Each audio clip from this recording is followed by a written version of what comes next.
बच्चों, ये आप हो और आपके सपने आपका ऊपर यहां वेट कर रहे हैं, तब जबकि आप अभी नीचे बैठे हो। अब आपका सपना क्या हो सकता है?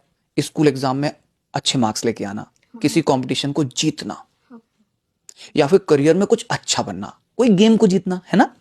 लेकिन उसके लिए आपको ना डेली एफर्ट्स लगाने पड़ते हैं। अगर आपने डेली एफर्ट्स नहीं लगाए ना, तो क्या इंपैक्ट आएगा एक बार समझते हैं। जैसे फॉर एग्जांपल, मंडे को आपने पढ़ाई करी, प्रैक्टिस करी, और फिर आपको लगा कि ट्यूसडे है, रेस्ट कर लेते हैं, आराम कर लेते हैं, तो आपने ट्यूसडे को आराम कर लिया। अब आप मंडे पर थे, ट्यूसडे तो चला गया।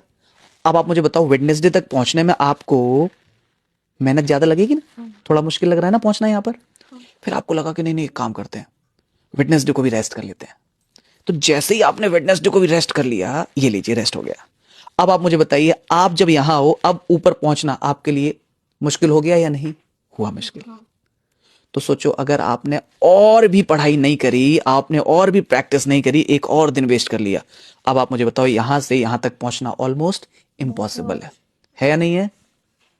इसका मतलब क्या हुआ? इसका मतलब यह हुआ कि अगर हम कोई भी चीज डेली प्रैक्टिस करते हैं तो हम अपने सपनों को पूरा कर सकते हैं, लेकिन जब हम बीच बीच में आलस करते हैं तो वहां तक पहुंचना मुश्किल है। Got it? तो क्या सीखा आपने?